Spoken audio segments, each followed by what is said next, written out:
몇 해 전에 있었던 일입니다. 한 소녀가 여관에 투숙했었는데 그 여관에 투숙한 이 소녀가 불을 질러서 방화범으로 구속된 그런 사건이 있었습니다. 내용은 좀 더 참 슬픈 사연을 담고 있었어요. 그 소녀는 스스로 목숨을 끊으려고 여관에서 불을 질렀던 것입니다. 그 소녀는 그 과거가 참 불행했던 삶이었어요. 4살 때 그 부모님이 이혼을 하시고 그 엄마가 그 정말 어려운 환경 가운데서 아이를 키우면서 잘 키우지 못했던 것 같아요. 그래서 심한 학대, 그리고 좀 아이를 교육을 시키지 못하고 이렇게 맨날 꾸지람을 주니까 이 아이가 삐뚤어 나가게 된 것이죠.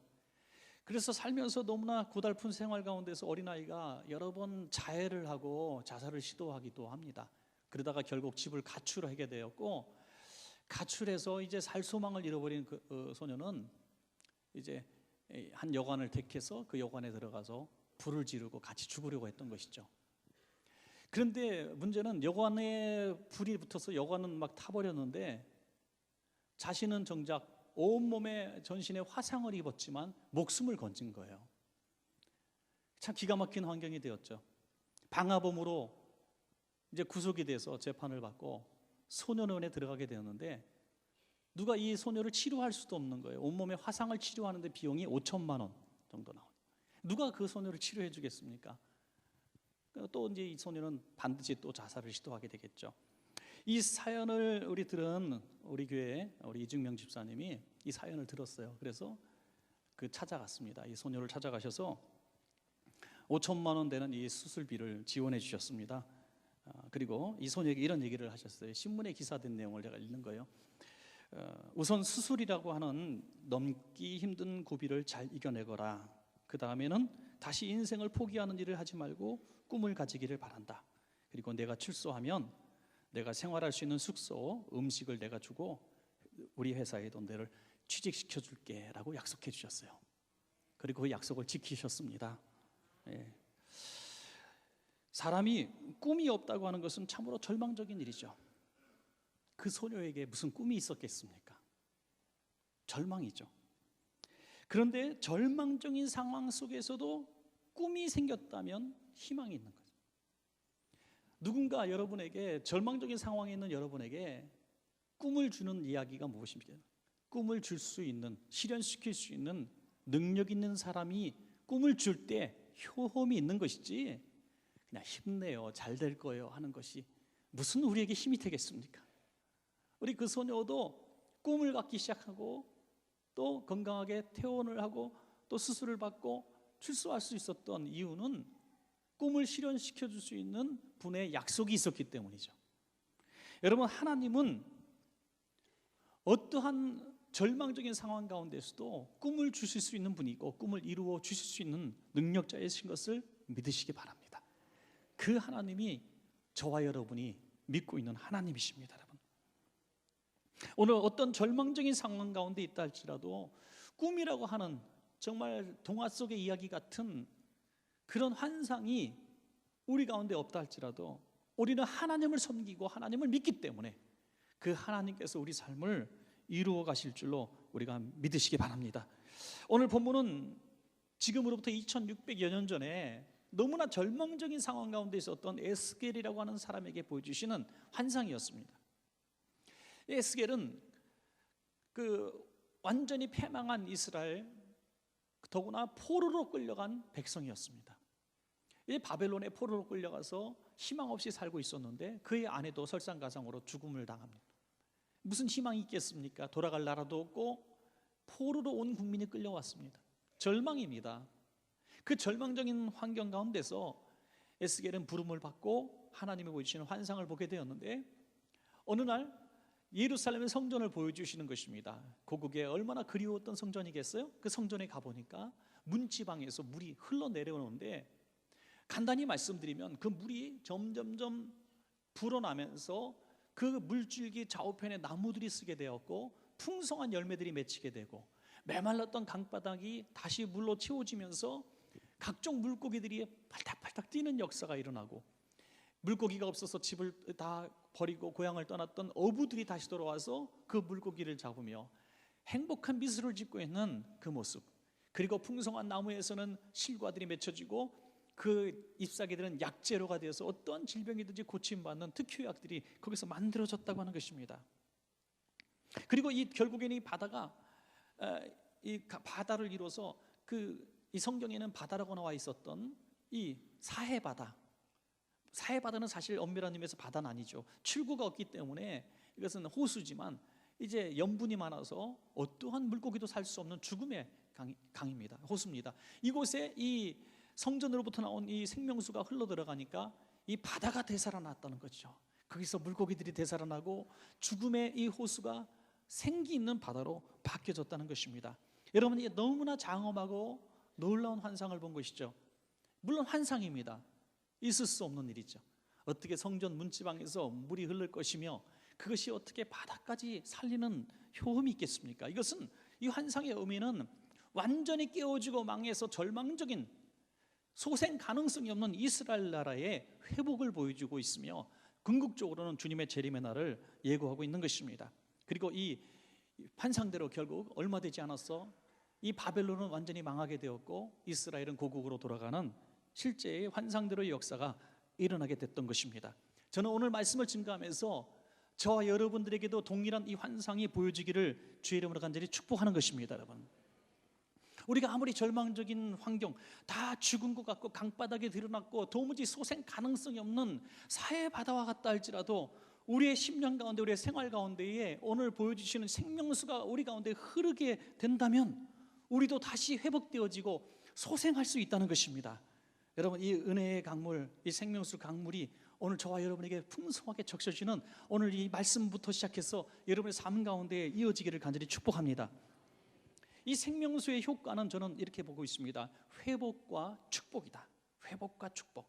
이 생명수가 흘러내려가는 곳마다 회복의 역사가 일어났고 축복의 역사가 일어났습니다. 여러분, 회복이 먼저 이루어져야 축복이 있는 것입니다.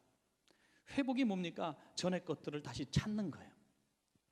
여러분, 사람이 이런 소원도 있고 저런 소원도 있고 막 소원이 많은 사람 아직도 살만한 사람이에요. 여러분, 묻고 싶습니다. 지금 이것도 필요하고 저것도 필요하고 막 많은 것들이 소원이 되시는 분들은 아직도 나는 살만한 사람이다 생각하면 돼요. 그런데 너무나 절박한 사람은 한 가지 소원에 집중되게 됩니다. 오늘 당신은 6개월도 못 삽니다라는 진단을 받았을 때 그의 수만 가지 문제들은 다 사라지고 내가 살아야 된다는 소원 하나에 집중하게 되는 것이죠. 고3 학생들 대학 입시에 집중하게 되고, 직장 없는 친구들은 직장에 집중하게 되고, 결혼 직전에 놓인 사람은 결혼에 집중하게 되고, 배고픈 사람은 먹을 음식에 집중하게 되는 것입니다. 이것이 절박한 소원이라고 하는 것이죠. 지금 이스라엘 백성에게 있어서 절박한 소원은 큰 집을 짓고 좋은 데서 사는 것이 아니라 나라가 회복되는 것입니다. 나라가 없는데, 국토가 없고 주권이 없고 백성들은 다 포로가 되었는데 무슨 소원이 있겠습니까? 나라가 회복되는 게 소원인 것입니다. 여러분, 우리 교회는 아니지만 제가 소망의 기도 인도할 때 전화를 하셔서 기도를 받으시는 분인데 지금 10년 정도 됐는데 지금도 전화를 하셔요. 이분은 지금 70세 정도 되셨는데요, 그때 이분의 소원이 하나였습니다. 목사님, 제 소원은 예배 가서 1시간 예배 드리는 겁니다. 무슨 얘기냐면 관절염이 너무나 고관절이 심해가서 이분은 걷지도 못하고 앉아있지도 못하는 거예요. 건강하던 분이 갑자기. 그래서 꾸준히 드려왔던 예배를 1시간을 못 드리는 거예요. 그래서 중간에 실패하고 나오고 순간에 실패하고 나와서 이제 교회도 못 나가고 있다는 거예요. 방송으로만 예배를 드리고. 그래서 얼마나 절박한, 소원은 하나입니다. 오직 교회 가서 예배 드리는 게 소원이라. 그리고 꾸준히 지금까지 기도했고 지금 교회 가서 예배 드리고 있는 줄로 믿으시기 바랍니다. 여러분, 회복되었어요. 많이 좋아졌습니다. 지금도 하지만 여전히 아프고 힘든 부분이 있지만은 그래도 그 절박한 소원은 이루어 가고 있는 것입니다. 여러분, 잃어버린 것 때문에 슬프십니까? 잃어버린 건강, 잃어버린 행복, 잃어버린 꿈, 잃어버린 관계들, 이것들이 회복되지 않고서는 축복이라고 하는 것은 있을 수가 없는 것입니다. 가정은 피폐해지고 자녀들과 부모의 관계가 멀어지고 부부관계가 깨어지는 상황 가운데서 회사가 잘 되면 무엇하며 내가 건강해지면 무엇하겠습니까? 먼저 근본적인 것들이 회복의 역사가 필요한 것입니다. 여러분, 또한 이 생명수의 역할은 회복시키는 것만 끝나는 것이 아니라 회복시킨 데서 이전에 없던 더 풍성함으로 나아가게 하는 것입니다. 열매가 있고 약재료가 있고 어부들이 돌아오는 아름다운 정말 천국 같은 이 모습이 이제 되어지는 것입니다. 여러분, 이 생명수의 정체가 무엇일까요? 그럼 이 생명수의 정체가 뭘까요? 대대로요, 이단과 사이비들이 이 물 가지고 장난을 참 많이 친 것 같아요. 이 물을 먹으면 효험이 있습니다. 이 물을 바르면 낫습니다 하면서 뭐 조그만 기도원 같은 데서 나오는 이 옹달샘 같은 나오는 물을 담아다가 막 값비싼 값에 팔기도 해요.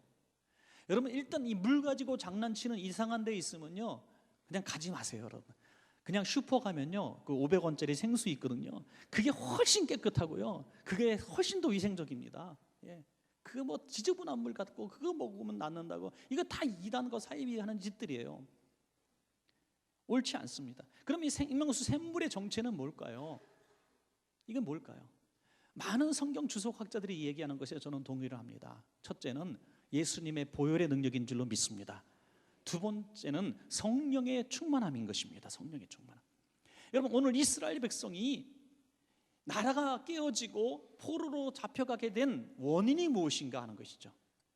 하나님은 이스라엘 백성의 패역함을 꾸준히 수많은 선지자들을 통해서 경고하셨습니다. 당신들 이러면 망합니다. 이렇게 하나님을 떠나서 살면, 패역해서 죄 가운데 살면 당신들은 망합니다라고 끊임없이 선지자들을 통해서 말씀하셨는데, 선지자들을 잡아 죽이고 가두고 귀를 막았습니다. 이렇게 살기 편한데, 이렇게 행복한데, 이렇게 평안한데 하면서 선지자들을 멸시했습니다. 그러다가 결국 하나님의 징계로 나라가 망하게 되었고 온 백성의 포로가 되었습니다. 이 회복하게 하는 비결이 뭡니까? 적국이 먼저 망하는 게 아니라 그렇게 회개하지 못했던 우리가 먼저 회개해야 길이 열리는 것입니다, 여러분. 그러나 우리가 아무리 죄사함을 받기 위해서 몸부림을 쳐도 용서하심이 없으면 우리는 방법이 없는 것입니다. 여러분, 수만 가지 문제가 있는 것 같지만은 이 문제는 외부에서 있는 것이 아니라 하나님의 말씀대로 살지 못했던 내 삶의 죄악 때문인 것을 인정할 때에 문제는 해결되기 시작할 것입니다. 우리가 예수의 보혈을 의지할 때 우린 죄사함의 은총을 받을 수 있으며 모든 깨어진 관계들, 잃어버린 것들이 회복되는 역사가 일어난다고 하는 것입니다. 여러분, 화해의 역사가 없고 나서 어떻게 축복의 역사가 일어날 수 있겠습니까? 찬송가 252장에 보면 나의 죄를 씻기는 예수의 피밖에 없네, 다시 정케 하기도 예수의 피밖에 없네, 예수의 흘린 피 날 희게 하오니 귀하고 귀하다 예수의 피밖에 없네라는 우리가 잘 아시는 찬양이 있습니다. 이 찬양을 지은 작시 작곡가인 로버트 러우리 목사님이 계신데요, 이분은 음악을 공부한 적이 없는 분입니다. 그런데 펜실베니아 주의 태생으로서 이제 침례교 목사님이신데 남북 전쟁 이후에 이제 열심히 사역하신 분인데요, 이분이 가만히 목회를 하다 보니까 너무너무 지금 상황이, 미국 상황이 절망적인 거예요. 남과 북이 서로 죽여서 끄끈 원수가 되었고 나라는 다 엉망이 되었고 깨어지고 망가지고 경제적으로 아주 형편없게 되었다는 거죠. 거기서 복음을 증거하는데 너무너무 힘든 거예요. 그래서 이분의 사역 초점이 이제 아픈 사람들 고쳐주고 또 가난한 사람들 먹여주는 구제 사역에 집중을 하게 됩니다. 열심히 가서 막 도와주고 먹을 걸 주고 위로해주고 병낫교에서 기도하는데 한계를 느낀 거예요, 이분이. 그러다가 깨달았습니다. 다시 미국을 일으키고 이 상하고 깨어진 백성들의 마음속에 소망을 줄 수 있는 비결이 무엇인가? 우리가 회개해야 된다는 거죠. 이 민족이 회개하지 않으면 다시는 일어날 수 없다는 것을 깨닫고 그는 예수의 피에 대해서 부르짖기를 시작하는 것입니다. 예수의 피, 예수의 피가 우리 미국을 살릴 것입니다. 예수의 피가 우리를 회복시킬 것입니다. 우리 깨어진 남과 북을 하나로 만들 것입니다 라고 기도하며 나아갈 때에 그 보혈의 효험이 나타나고 치료와 회복의 역사가 일어났다고 하는 것입니다. 여러분, 예수님의 보혈이 마찬가지로 오늘 저와 여러분의 모든 깨어지고 망가진 것들을 풀 수 있는 빗장의 열쇠인 것을 믿으시기 바랍니다. 성령님은 또한 우리를 살리시고 부흥케 하는 역사인 것입니다. 요한복음 7장 38절과 39절에 보면 나를 믿는 자는 성경의 이름과 같이 그 배에서 생수의 강이 흘러나오리라 하시니 이는 그를 믿는 자들이 받을 성령을 가리켜 말씀하신 것이라. 믿는 자들이 받을 성령님. 여러분, 그러면 제가 질문할게요. 여러분 예수 믿으십니까? 아멘. 제가 뭔가 다음 얘기가 무서워서 아멘을 하기에 주저하셨죠? 예수 믿으십니까? 라는 질문에 아멘 하셨다면 오늘 약속의 말씀대로 증거가 있어야 됩니다. 내 배에서 성령의 강물이 흘러야 된다고 하는 것이죠. 예수 믿는 사람은 내 배에서 성령이 역사하십니다. 나는 예수 믿는다고 하는데 오늘도 예배를 드리고 돌아갔는데 여전히 내 심령 자체가 갈급하고 메마른 우물이 돼서 먼지만 폴폴 나고 예배를 드리고 돌아갔어도 도무지 내 안에 성령의 역사하심을 느끼지 못하고 기쁘지도 못하고 그런 상황 가운데 돌아가면 메말라버린 우리의 가정 속에 어떻게 샘물이 솟을 것이며 우리가 거하는 사업과 직장에서 어떻게 은혜의 강물이 흐르게 하겠습니까? 여러분이 먼저 성령의 생수가 여러분의 배에서 흘러 넘쳐야 된다고 하는 것입니다. 믿는 자의 받을 성령님, 예수를 나의 생명수 근원으로 믿으시기 바랍니다. 다시 성령 충만함을 사모하시길 바랍니다. 주여 오직 내게 성령의 충만을 주옵소서 기도하란 말입니다. 여러분, 그러면 여러분의 메말라버린 감령 속에 심령 속에 다시 한번 생수가 착 올라올 것입니다. 여러분,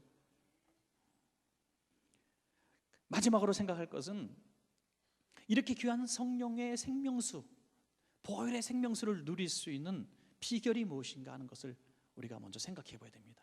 그래서 중요한 단서 한 가지가 있는데 이 생명수 근원이 어딘가 하는 것이죠. 오늘 생명수 근원은 보니까 성전이라고 했습니다. 이 성전이라고 하는 개념은 건물의 개념이 아닙니다. 여러분, 성전은 하나님을 예배하는 곳, 하나님이 임재하시는 곳이 성전인 줄로 믿으시기 바랍니다. 우리가 하나님을 예배하는 심령이 되어지면 우리의 심령 속에서 생명수가 나오게 되는 것입니다. 오늘 저와 여러분이 오늘 예배를 드리고 있습니다. 우리가 찬양도 하고 기도도 하고 헌물도 드리면서 우리가 하나님을 지금 찬양하고 있습니다. 오늘 이곳에 우리 주님이 임재하시면 오늘 이곳에서 생명수가 흘러나오는 것입니다. 여러분, 오늘 성전에서 생명수가 흘러나온다는 것은 굉장히 중요한 개념입니다. 여러분, 우리 원천교회가 생명수가 마르는 교회가 되어서는 안 되는 것입니다. 여러분, 교회가 큰 교회, 잘 지은 교회, 뭐 훌륭한 사람들이 많이 모인 교회가 중요한 것이 아니라 교회 안에서 이런 효험이 있는 생명수가 있는가 없는가가 중요한 것입니다. 여러분, 악한 마귀의 입장에서 본다면 어떤 교회를 공격하겠습니까? 잘 지은 대형 교회, 큰 교회, 성도가 많은 교회, 저는 그렇게 보지 않습니다. 생명수가 흐르지 않는 교회는 마귀의 공격 대상이 아닙니다. 이 안에서 예수의 복음의 능력이 있고 생명수가 솟아나서 사람을 살리고 잃어버린 자를 구원하는 역사를 일으키는 살아있는 교회가 마귀의 공격 대상이 되는 것입니다. 여러분, 그래서 우리 원천교회는 그냥 많고 많은 교회 중에 하나가 아니라 생명수가 마르지 않는 교회가 되기를 기도하십시다. 여러분, 이것은 수가 적어도 나오는 것입니다. 개척교회에서도 나올 수가 있고 저 열악한 환경에 있는 교회에서도 나올 수가 있는 것이고 농어촌에서 어르신 몇 분 모시고 예배드리는 곳에서도 나올 수가 있는 것입니다. 예수의 보혈에 대해서 얘기하고 성령에 대해서 얘기하는 강단에서 흘러나오는 것입니다. 여러분, 그래서 말세가 올수록 더욱 생명수가 마르게 될 것입니다. 여러분, 교회 안에 신앙생활이 건강하시기 바랍니다. 여러분, 신앙생활의 건강함은 이 예배 가운데 있는 것 같아요. 여러분, 한 주간에 한 번 드리는 예배 가운데 성령의 충만함, 보혈의 능력을 체험하지 못하고 돌아가서 어떻게 우리가 살아갈 수 있겠습니까? 우리 원천교회에서 문치방에서 성령의 생수가 나오기를 여러분 사모하십시다.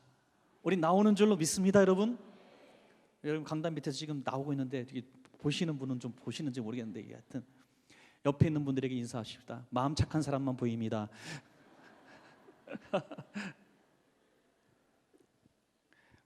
여러분, 아무리 교회에서 생명수가 차고 넘쳐도 내가 누리지 못하면 무슨 소용이 있어요?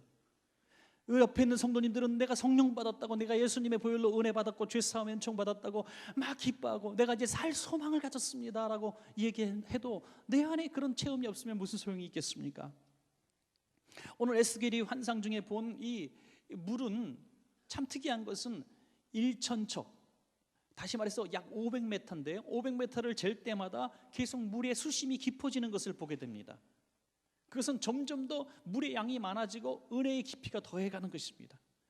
먼저 보니까 이 성도들의 수준을 볼 수 있는데요, 발목까지 잠긴 사람들의 수준이 나옵니다. 발목까지. 이 여름철에 이제 여러분들 해변에 가실 거예요. 해변에 가시면 강원도 같은 데 특별히 바닷가 가시면 물이 쫙 바다가 오면은 저만큼 갔다가 총총걸음으로 막 도망가요. 발목까지 들어오는 게 만족이지 무릎 옷 적시는 거를 별로 좋아하지 않는 분들이죠. 그래서 막 도망갑니다. 계속 왔다 갔다 계속 발목만 적시는 것이죠. 생명수 강물에도 발목까지만 잠그는 분들이 있어요. 신앙생활을 오래 했어요. 30년 했어요. 50년 했어요. 그러나 계속 은혜의 파도가 몰려올 때 계속 총총걸음으로 도망가서 물 발목까지의 수심을 계속 일정적으로 유지하는 것입니다. 어느 날 갑자기 말씀을 듣는데, 예배를 드리는데 막 은혜가 막 차고 올라와요. 조금만 내가 더 기도하고 조금만 하나님을 의지하면은 내가 수심 속에 깊이 들어갈 것 같아. 그럼 정신을 차려요. 내가 정신 차려야지. 내가 미쳤지. 내가 교회에 더 깊이 빠지면 안 돼. 이러다가 내가 또 이 옆에 있는 사람처럼 갑자기 얼얼얼얼 하는 거 아니야. 그러면서 물에서 팍 빠져나오는 거예요, 여러분. 이렇게 일정한 정신 바짝 차린 이성적인 신앙생활을 하려고 하는 사람은 평생을 신앙생활해도 발목까지 밖에 들어올 수 없어요. 이런 사람은 신앙의 연조가 깊어도요, 얼마 되지 않아서 은혜의 수심속 깊이 들어간 사람의 영성을 따라갈 수가 없어요. 성경의 지식에 대해서 요만큼 얘기하지만 그 깊이를 따라갈 수가 없어요. 두 번째 신앙생활의 수준은 무릎까지 들어온 분들입니다. 다시 1,000척을 재니 무릎까지 들어왔어요. 이분은 예배의 열심을 가진 분들입니다. 예배, 다른 건 몰라도 그냥 예배 열심히 드리는 분들이에요. 예배 열심히 드리면 믿음은 들음에서 나는 줄로 믿으시기 바랍니다. 자꾸 듣다 보니까 어느 날 무릎까지 신앙이 차고 올라오는 거예요. 그래서 어느 날 갑자기 몸이 흔들리기도 해요. 수심에 따라서 흔들리기도 해요. 내가 어려움을 만나면 기도의 무릎도 가지게 돼요. 무릎까지 찼기 때문에 기도의 무릎을 갖게 되는 것입니다. 전에는 기도하지 않았는데 기도가 되는 거예요. 갑자기 내 생활이 변화되기 시작합니다. 그러나 여전히 아직도 부족한 게 많아요. 세 번째 수준은 뭐냐? 허리까지 담근 사람이에요. 허리까지 물이 차오르면은 이제 내 몸을 내 마음대로 할 수가 없는 것입니다. 물이 내 몸을 흔들어가는 것입니다. 성령이 이끄시는 대로 내 몸이 움직일 수도 있게 되는 거예요. 내 마음대로가 아니라 내 가슴이 움직이는 대로 움직이는 거예요. 여러분, 저는 이렇게 봅니다. 하나님의 말씀을 들을 때에도 머리로 듣는 분들이 있어요. 그 말씀에 그냥 머리로 듣고 이성적으로 판단하려고 하고 이해되어지는 것만 받아들여요. 여기 여가 딱 망이 있어가지고 내가 이성적으로 받아들여지고 내가 생각이 옳다고 하는 것만 딱 받아들이고 그 이상의 것들은 딱딱 제거해버립니다. 이런 사람들은 가슴까지 차오르지 못한 사람이에요. 가슴까지 차오른 사람은 하나님의 말씀을 귀로 듣는 것이 아니라 머리로 듣는 것이 아니라 가슴으로 듣게 되는 것입니다. 성령이 내 마음을 뜨겁게 하면 내 마음이 움직이는 대로 움직이는 것입니다. 여러분, 지금까지 이 기독교의 역사라든지 세상을 움직이는 사람을 보십시오. 머리로 움직이는 사람이 아니라 가슴이 뜨거운 사람들이 세상을 움직이지 않았습니까, 여러분? 하나님의 교회에서도 마찬가지입니다. 마음이 뜨거워지는 거예요. 어느 날 옆에 있는 성도가 주일날 말씀 듣는데 눈물을 흘려요. 이 모습 보면서 착 쳐다보죠. 집안에 무슨 어려운 일이 있나? 누가 죽었나? 왜 그래? 촌스럽게. 그런데 어느 날 갑자기 내 눈에서 눈물이 뚝 떨어지는 거예요. 성경책에 눈물이 뚝 떨어져. 내가 드디어 미쳤구나. 미친 게 아닙니다, 여러분. 내 이성은 지금 냉정한데 가슴이 뜨거워진 거예요. 가슴에서 눈물이 나는 겁니다. 여러분, 자녀가 고통당할 때, 너무나 슬픈 일을 만났을 때 눈에서 눈물 나는 게 아니잖아요. 가슴에 눈물이 나. 어떤 성도님이 그런 얘기를 하더라고요. 남의 아들들 군대 갈 때, 야, 남자는 군대 갔다 와야 돼! 그랬대요. 내 자식 군대 보내는데 눈에서 눈물이 안 나는데 여기서 눈물이 나더래. 가슴에서. 가슴에서 눈물이 막 나오더라는 거예요. 여러분, 재수해도 돼. 그런데 내 자식이 재수해봐요. 피눈물이 여기서 나오는 거예요. 여기서. 나이 많은 처녀가 시집 못 갔을 때 괜찮아 요즘은 힘있게 살아. 내 자식이 한 40대서 못 가봐요. 그냥 여기 피눈물이 나죠. 여기서. 그러니까요, 여러분, 가슴에서 눈물이 난다는 건요, 말도 못하게 고통스러운.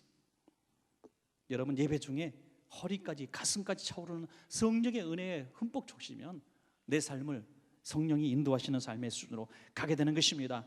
마지막 수준이 뭐냐? 로마서 6장 4절에 보면 세례에 대해서 얘기가 나오는데요.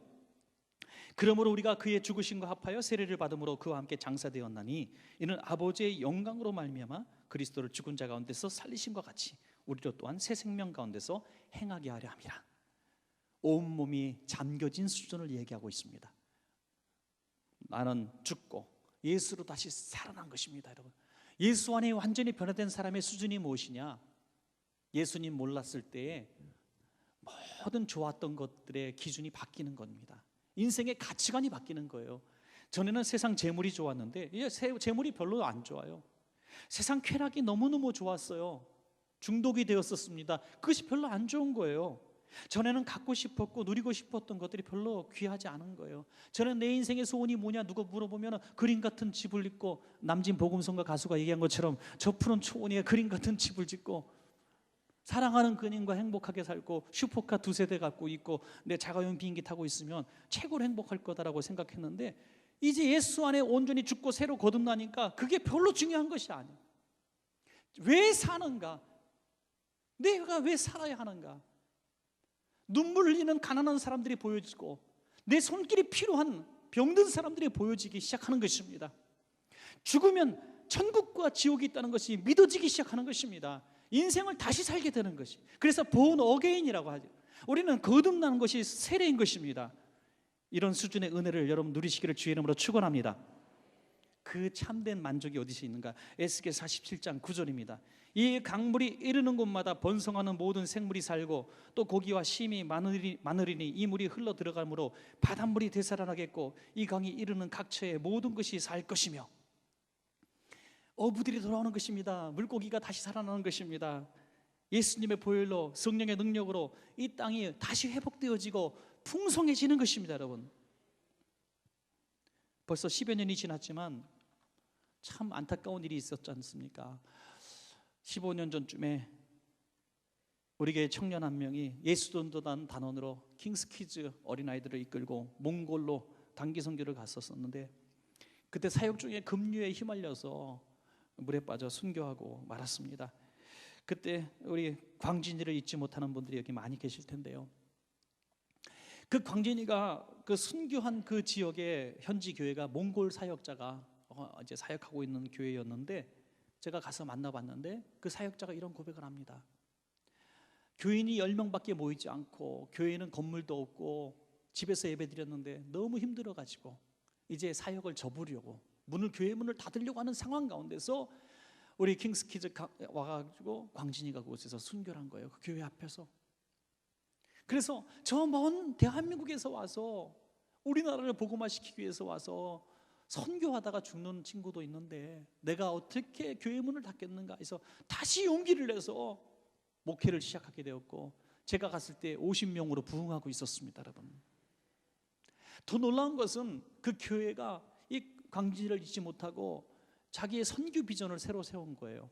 이 광진이가 물에 빠져서 몇 킬로 떨어진 곳에서 하류에서 발견이 되었는데 그 떨어진 발견된 그곳까지를 선교의 목적지로 삼은 겁니다.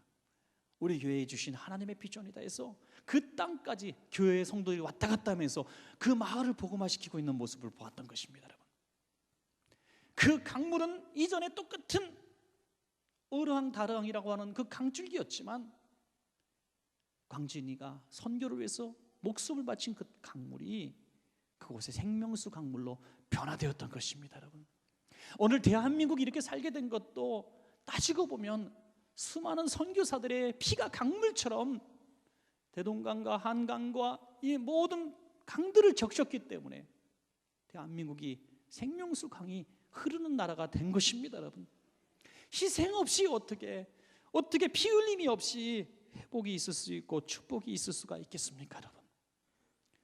여러분, 오늘 우리의 헌신과 희생이 저와 여러분이 예수의 생명수를 담고 세상으로 나가서 섬기고 세상으로 나가서 희생하고 병들고 약하고 어렵고 복음을 모르는 사람들의 정말 도움이 되어질 때 예수님이 영광을 받으시고 그들에게 생명이 임하는 것입니다.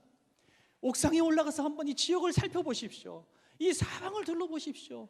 저 메마른 곳에 예수의 복음의 생명수가 없어서 희망 없이 절망 없이 죽음만 생각하는 저 불쌍한 영혼들을 바라보십시오. 그들을 향해서 우리 강단에서부터 흐르는 예수 생명수가 여러분들이 각자 품고 가득 품고 나가서 여러분의 삶의 환경에서 예수 생명수를 쏟아놓는 생명수 전달자가 되십시오. 그래서 우리가 귀한 역사, 생명수를 전달하는 역사가 우리 성도님들 통해서 이루어질 줄로 믿습니다.